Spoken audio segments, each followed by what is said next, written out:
So apparently International Women's Day is a thing, according to the Google Doodle for today, possibly yesterday. I just think it's basically a ridiculous idea. Let me explain why in 3 main points. Number one, why do we need it? Surely those who the day is targeting to think about the contributions of women are already aware of those things, because if you weren't aware of it, you would be a bigot, and it's pretty much impossible to escape the the constant comments of the feminists who are always harping on about how women are not given any acknowledgement.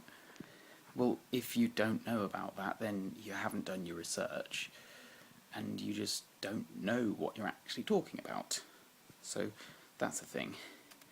Those people who don't actually acknowledge the contributions that many women have made to the history and culture of the world, they're probably not going to change just because of some arbitrary day that's promoted by the internet. Not that there's anything wrong with the internet, you're probably viewing this on the internet almost certainly. The fact is, bigots will remain bigots. And of course the question is there an International Men's Day? To which the answer is yes, it's on the 19th of November, but it's not been given any airtime, despite men actually having contributed more. That's not sexist, that's fact, okay? You look at the fields of science, invention, philosophy, everything, the majority of the contributors are men. But where's our special day? Well, okay, I've just said it's 19th of November, but are we going to get a Google Doodle or anything? Probably not. Because men aren't going to complain about the fact that society hasn't acknowledged their contributions. Number two, what will it actually achieve?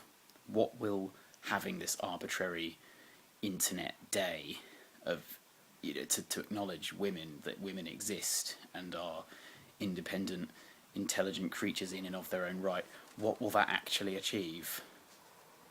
Because I've already said that those people who already are aware of the contributions of women to the world, they don't really need to be told again that people like Marie Curie, Florence Nightingale, Mary Ann, Eva Peron, those kinds of people exist.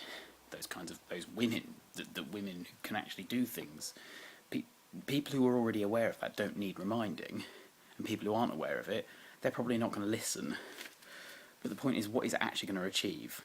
One fluffy internet day is not going to change iron-fisted societies with long and fierce histories in which women are oppressed. That's not going to be broken down by a single arbitrary day where we have motivational videos about, sisterhood unite and all that business. It's not going to do anything, let's face it. All it has done today is make non-feminists angry, scoffing at the very idea of International Women's Day. Sorry, but that's the reality. Number three, when are men's issues going to be given as much import and airtime as women's? I mean, yes, men do actually have issues, actually. It's called history. And, particularly historically, not so much these days, but, things like combat PTSD have affected men because women weren't fighting on the front lines. Combat PTSD was suffered, historically by many men who were sent to war in what was obviously institutionalized sexism against men. They were obviously oppressed because men were thought to be inferior beings who could be sent into battle. And if you don't take combat PTSD and that kind of issue seriously, then maybe you'd like to get a time machine, go back to the aftermath of the First World War and find someone like Professor Tolkien and tell him that having all his friends killed by the age of 20 wasn't actually an important issue.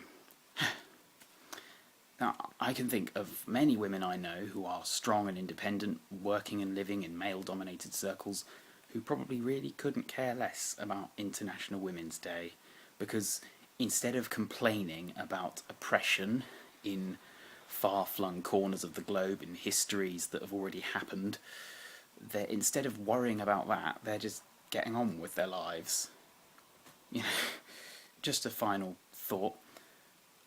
If any feminist would like to explain to me how being born with a Y chromosome makes me personally responsible for the suffering of women who are long dead, then I'd be very grateful. Anyway, until next time, peace and love and all that jazz.